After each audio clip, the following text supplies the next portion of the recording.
नमस्कार। म्याग्दी जिल्ला स्थित आदरणीय आमा बुवा दाजुभाइ तथा दिदीबहिनीहरू, 2082 सालको फागुन 21 गते हुन गइरहेको प्रतिनिधि सभाको चुनावमा डाक्टर महावीर पुनलाई जिताउने सुवर्ण अवसर तपाईँ हामी समक्ष आइसकेको छ। डाक्टर महावीर पुनलाई तपाईँ हामी सबैले चिनेकै मान्छे हो र विश्वलाई उहाँले चिनाइसक्नु भएको छ भने अब हामीले तपाईँ म्याग्दी जिल्लाले पनि चिनाउने सुवर्ण अवसर आइसकेको अवस्था छ भने त्रिभुज उहाँको चुनाव चिन्ह रहेको छ र आज म्याग्दी जिल्लामा भएको पत्रकार सम्मेलनमा उहाँले यस्तो भन्नुहुन्छ, हेरेर साथ दिनुहोला अन्तिमसम्म। होइन त्यस कारणले ल यो म उठ्यो भनेर अन्य 11 जनाको उम्मेदवार भाइहरू हुनुहुन्छ, उहाँहरूले पनि दुःख नमान्नुहोस्। म उठेँ अनि उहाँको पार्टीहरूले पनि दुःख नमान्नुहोस्।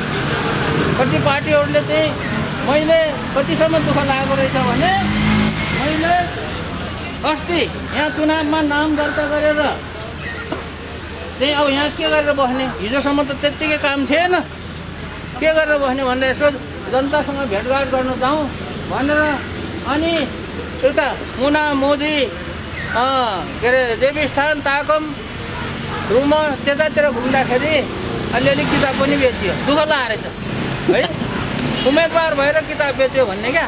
किताब त मेरो लागि बेचेको छैन नि, त्यो किताब बेचेर मैले चुनाव खर्च उठाएको पनि होइन, त्यो किताब बेचेर मेरो आफ्नो खल्तीमा जाने नि होइन। त्यो किताब बेचेको पैसा त जहिले पनि वीरगञ्ज कृषि औजार कारखानामा जान्छ। कृषि औजार कारखाना भनेको तपाईँ हामी सबैको हो, हामी सबैको लागि फाइदा हुने काम गर्दाखेरि पनि दुःख लाग्दो रहेछ कतैले। अघि दुःख माने भनेर चाहिँ मलाई चाहिँ यहाँ निर्वाचन आयोगबाट सूचना फोनै आएको थियो त। कति सानो चित्त हो त्यो दुःख मान्ने मान्छेहरू, त्यस्तो मान्छेहरूले पनि गरी खान्छ। आफ्नै कारखाना चलाउनुको लागि 2-4 पैसा जम्मा गर्दाखेरि पनि आफ्नै पैसा, आफ्नै कारखाना हो त्यो वीरगञ्जको कृषि औजारको कारखाना मेरो कारखाना होइन, सरकारको कारखाना हो। सरकारको कारखाना सबै जनताको साझा कारखाना हो। भलै कि त्यो वीरगञ्जमा छ, कतिले सोच्नु होला वीरगञ्जवासीको कारखाना हो भनेर सोच्नु होला, होइन। त्यो कारखाना सबैको कारखाना हो। त्यस कारणले त्यो कारखानाको लागि मैले अहिले मात्र किताब बेचेको होइन, त्यो कारखानाको लागि मैले योभन्दा अगाडि मन्त्री बन्नुभन्दा अगाडि 526 दिनसम्म किताब बेचेको। पश्चिम महाकालीबाट पूर्व मेचीको ताप्लेजुङमा किताब बेचेको थियो मैले, यहाँ काठमाडौँमा आन्दोलन हुँदाखेरि। एकदम दुर्गम जिल्ला, यो म्याग्दी जस्तै दुर्गम जिल्ला हो ताप्लेजुङ भनेको, अझै दुर्गम होला सायद। त्यस कारणले त्यस्तो जिल्लामा किताब बेचेर 526 दिनमा 2,45,000 जति 50,000 जति किताब बेचेर 12 करोड रुपियाँ खर्च कटाएर मैले वीरगञ्जको कृषि औजार कारखानामा हालेर कारखाना चलाउँदैछु। त्यहाँ औजारहरू बन्दैछ। त्यो पुरानो 30 वर्ष नचलेको कारखाना, सडेको गएको कवाडी कारखानालाई चाहिँ मर्मत गरेर नयाँ मसिनहरू थपेर र हाम्रै गाउँहरूको जस्तो पहाडको किसानहरूको लागि अनि मधेसको किसानहरूको लागि चाहिने कृषिको औजारहरू बनाउँदैछ। हाम्रै किसान दाजुभाइहरूको लागि काम गर्दैछ आफ्नो किताब बेचेर। अनि त्यही किताब बेच्नलाई पनि रिस उठ्ने मान्छेहरू छ भने यही कालीगण्डकी नजिक छ, त्यही हाम फालेर मऱ्यो।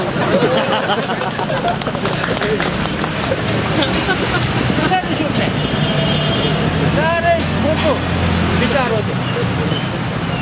कम्प्लेन गरिरहेछन् निर्वाचन आयोगले। अब निर्वाचन आयोगले त कम्प्लेन गरेपछि त सुन्नु पऱ्यो नि, अनि त्यो कम्प्लेन त मलाई त सुनाउनु पऱ्यो नि। मैले थाहा नपाए जस्तो गरिरहेको। त्यस्ता मान्छेहरूले म्याग्दीलाई उँभो लगाउँदैन, म्याग्दी मात्र होइन देशलाई उँभो लगाउँदैन। त्यो को मान्छे हो आफैले, त्यो मान्छेलाई आफैले सोचोस् दिमागले, त्यसको दिमाग छैन है। रिस उठ्छ नि साथी हो, त्यो मन नरिसुट्ने चाहिँ भगवान् हो र, भगवान्लाई रिस उठ्छ। शिवजीलाई रिस उठ्यो भने कति साह्रो रिसाउँछ शिवजी। कहाँ चाहिँ आफ्नो होइन के अरे सतीदेवी कि के अरे को लास बोकेर संसार घुम्छन्। मन त त्यस्तो घुमेको छैन, किताब बोकेर घुमेको होइन। त्यस कारणले यही हो कुराहरू है।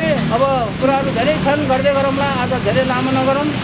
एउटा कुरा चाहिँ तपाईँलाई जानकारी दिन, अर्को महत्त्वपूर्ण कुरा म के जानकारी दिन चाहन्छु भने मन्त्री भएको त्यही हप्तादेखि मैले मन्त्रीमण्डलको मिटिङमा चाहिँ के प्रस्ताव राखेको थिएँ भनेदेखि र राखिरहेको थिएँ भने अहिलेको चुनावमा विदेशमा बस्ने हाम्रो विदेशमा बस्ने नेपाली दाजुभाइहरू काम गरेर बस्नेले पनि अहिलेको चुनावमा चाहिँ भोट दिन पाउने व्यवस्था गर्नुपर्छ भनेर मन्त्री भएकै हप्तादेखि मैले क्याबिनेटमा बारम्बार मैले त्यो कोसिस गरेँ।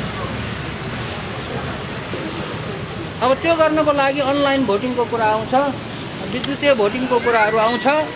अब विदेशबाट भोट गर्ने विभिन्न तरिकाहरू छन्, त्यो भोटिङको कुराहरू आउँछ। त्यसो गर्दाखेरि अब मन्त्रीमण्डलमा निकै विस्तृत रूपमा बारम्बार 2-4 पटक चाहिँ छलफलै भयो। अनि त्यसो गर्दाखेरि निर्वाचन आयोग चाहिँ अलिकति डरायो। निर्वाचन आयोग किन डरायो भने निर्वाचन आयोगकै भनाइअनुसार हुन त यो विदेशमा बस्ने नेपालीहरूले भोटिङ गर्ने व्यवस्था भनेर कुरा अहिले मात्र उठेको होइन रहेछ। त्यो कुरा 2067 सालदेखि उठेको रहेछ।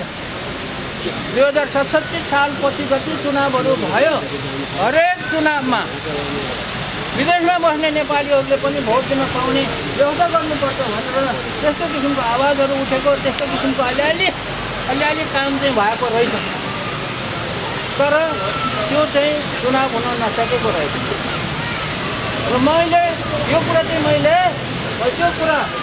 त्यो प्रस्ताव मन्त्रीमण्डलमा उठाउँदाखेरि बल्ल त्यहाँ थाहा भयो।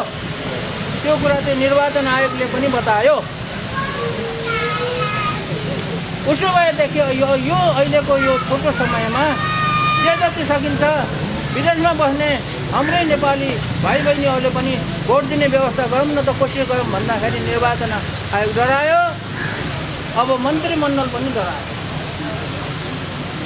मन्त्रीमण्डल किन डरायो भने त्यसको लागि धेरै सबै राजनीतिक पार्टीहरूको र मन्त्रीमण्डलको सरकारको भनौँ राजनीतिक पार्टीहरू र सरकारको 2-3 राउन्डको चाहिँ छलफल भएकै हो यो चुनावमा कसरी गर्ने भनेर। छलफल गर्दाखेरि अब ठुला राजनीतिक दलका पार्टीहरूले यसको विरोध गरे।